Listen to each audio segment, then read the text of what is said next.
वीरान कैंपस और क्लासों को लगे तालों से लगता है असातिज़ा और तशद्दुद के ज़िम्मेदारों को सज़ा दिलवाए बगैर चैन से नहीं बैठेंगे। लेकिन दूसरी तरफ तलबा शदीद परेशानी से दो चार नज़र आते हैं।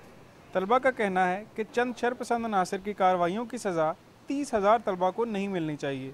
यहाँ पे स्ट्राइक्स तकरीबन 1.5 हफ्ते से अबव होने वाला है। अभी भी कोई चांसेस नहीं है कि यूनिवर्सिटी कब ओपन हो, कब क्लासेस हों, कब कोई हमारा सिस्टम स्टार्ट हो। बिल्कुल हर बंदा टेंशन में है, हर एक को प्रॉब्लम है। सारी इस यूनिवर्सिटी बंद है और क्लासेस हो नहीं रही। टीचर्स ने अलग से स्ट्राइक की हुई है और बच्चों और स्टूडेंट्स को सारे मसाइल का सामना फ़िलहाल स्टूडेंट्स को करना पड़ा है। जो लोग हॉस्टल में रह रहे हैं अगर 4-5, तो वो उनको खाने का सामान नहीं, ना हॉस्टल भी खाली है, ना मतलब सब कुछ डिस्टर्ब है। ये ख़त्म होना चाहिए, अब बहुत हो गया है। यूनिवर्सिटी में जो है वो सेमेस्टर सिस्टम है, वो मिड टर्म ना होने की वजह से जो है अब फाइनल जो है वो एग्ज़ाम्स होंगे, जिसकी वजह से स्टूडेंट्स पे बहुत ज़्यादा बर्डन होगा।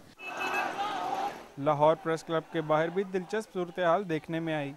एक तरफ यूनिवर्सिटी के प्रोफेसर एहतजाज कर रहे थे तो दूसरी तरफ जमीयत के कारकुन यूनिवर्सिटी से निकाले गए तलबा की बहाली के लिए नारे लगा रहे थे।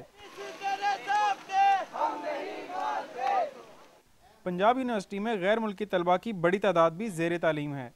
हॉस्टल और कैफेटेरिया बंद होने से इन्हें भी मुश्किलात का सामना है। तलबा का कहना है कि उसातिज़ा और तलबा के ख़ास गिरोह के दरमियान जारी कशमकश ने उनकी पढ़ाई को शदीद नुकसान पहुँचाया है। उन्होंने मसले का फौरी हल तलाश करने का मुतालबा किया है। Umair Ali, Dawn News, Lahore.